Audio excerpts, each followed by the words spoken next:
अपने श्री गुरु सहित अपने साहब पिताजी माँ दीदी के चरणों में प्रणाम कर रही हूँ।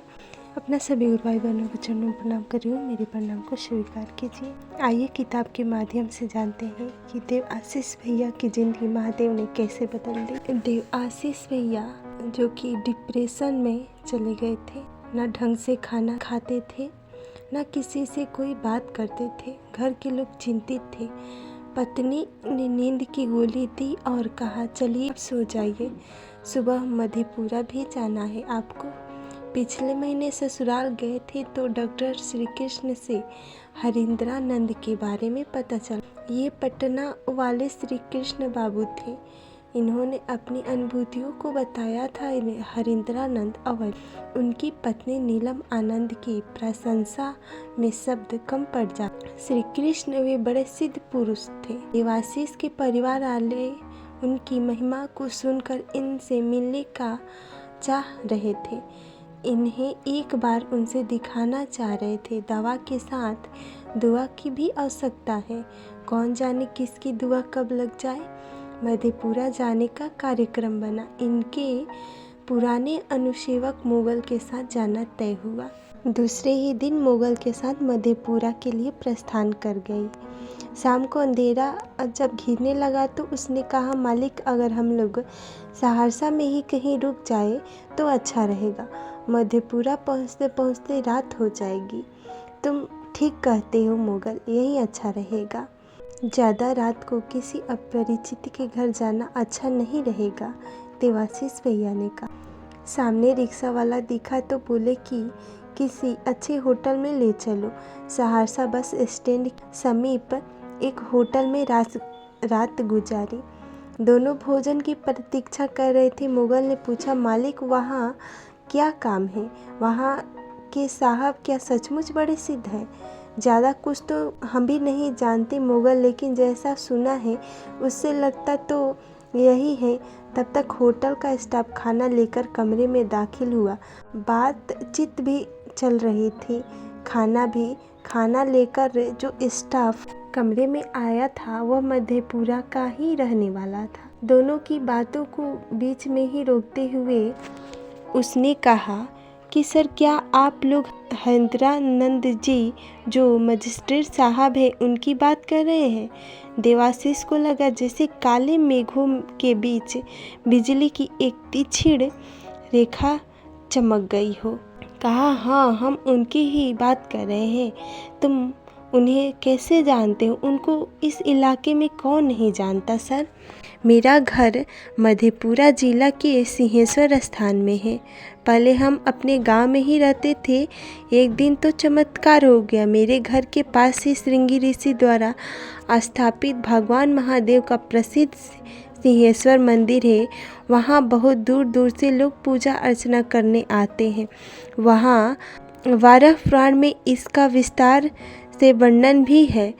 वहाँ महाशिवरात्रि का बहुत बड़ा मेला लगता है। इसका विस्तार से वर्णन भी है। उसी प्रसिद्ध मंदिर में उन्होंने भगवान को प्रसाद खिलाया था, जिसे लोग आज तक नहीं भूलते हैं। आप उनके पास जा रहे हैं तो सिंह स्थान जरूर जाइएगा। मैनेजर से देव आशीष ने पूछा, भाई मुझे मधेपुरा जाना है, कैसे जाऊं? कोई सुविधाजनक मार्ग हो तो बताइए। आप स्टेशन चले जाइए, वहां मधेपुरा के लिए ट्रेन मिल जाएगी।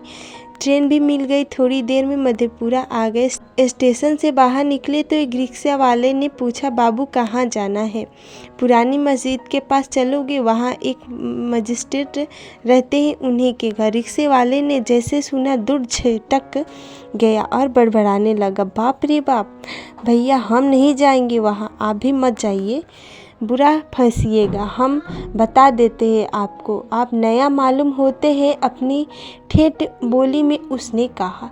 बिना रुके बोलते जा रहा था, अरे वो आदमी को भेड़ बना देते हैं, बहुत बड़ा तांत्रिक है। चलो कम से कम मस्जिद तक तो छोड़ दो, उससे आगे नहीं जाना। देव आशीष ने कहा, नहीं, हम वहाँ नहीं जाएंगे। आपको मेरी बात नहीं सुननी है तो मत सुनिए, पर हम नहीं जाएंगे।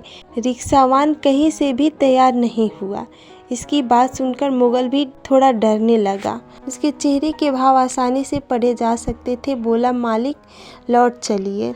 कोई इतना गलत तो नहीं बोलेगा, हमको भी डर लग रहा है। देवाशीष ने फिर कहा, अरे भाई हम लोग नए हैं, हमारी मदद नहीं करोगे क्या? ज़्यादा जानकारी नहीं है, जहाँ तक संभव हो हम लोग को छोड़ देना। काफ़ी मनमनाने के बाद वह तैयार हुआ। दोनों साहब के घर पहुँच गए। गेट पर कोई खड़ा है। आदमी गर्दन घुमाई और देखते ही पूछा, क्या बात है? हरिंद्रानंद जी से मिलना है, देवाशीष ने कहा। बोलिए। आपको क्या बोलूं? वस्तुतः दिमाग में तो एक तांत्रिक की छवि ही हुई थी, तो इन्हें क्या समझते। थोड़ी देर पहले रिक्शे वाले ने भी तो इनकी छवि कुछ वैसे ही बताई थी। अरे बोलिए ना, क्या बात है? मैं ही हरिंद्रानंद हूँ। आवाज़ थोड़ी कड़क थी। वैसे भी ये बरसों से शमशान की साधना और अघोरी जीवन से विशेष आकर्षण के कारण बोली भी थोड़ी अघोर की तरह हो गई थी। देवाशीष स्वयं देवी के उपासक थे। देवाशीष भैया ने साहब से बोला, आप शिव कुमारी जी के बहनोई हैं क्या? हरिंद्रानंद ने मुस्कुराते हुए पूछा। आप शिव कुमार जी के बहनोई हैं क्या? हरिंद्रानंद ने मुस्कुराते हुए पूछा। हाँ, आपने सही समझा, शिव कुमार मेरे बड़े साले हैं, देवाशीष ने उत्तर दिया। फिर उसके बाद दीदी माँ से और साहब से कुछ बातें हुई। तब साहब ने देवाशीष भैया से कहा, आप पूजा घर में प्रणाम करके आइए, फिर ऑफिस चलते हैं। प्रणाम करके लौटे तो साहब ने कहा, पूजा घर में कुछ आशीर्वाद आया होगा, जाकर देखिए। जाकर देखा तो पीछे चावल पर लिखा था, देवाशीष तुम हवन कर लो। वहाँ एक बेलपत्र भी था। इन्होंने बेलपत्र उठा लिया। पत्नी को दिन के खाने में चिकन बनवा देने को कहते हुए जीप से ऑफिस की ओर निकल पड़े साहब और देवाशीष के घर लौटने का समय हुआ।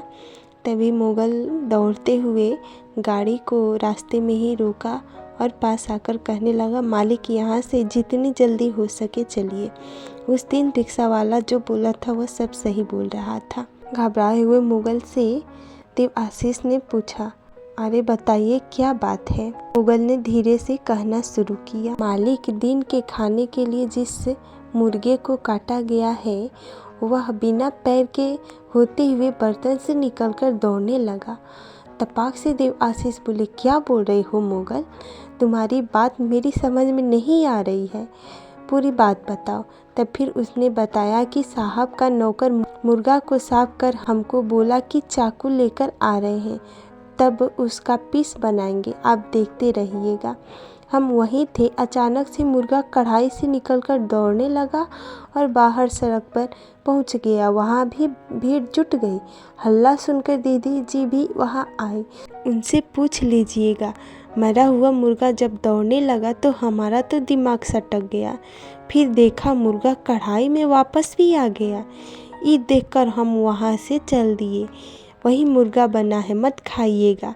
हम तो नहीं खाएंगे। दीदी जी रोक रही थी लेकिन डर से वहाँ नहीं रुके। सबने मुर्गा खाया लेकिन मुगल नहीं खाया, वो क्योंकि बहुत डर गया था।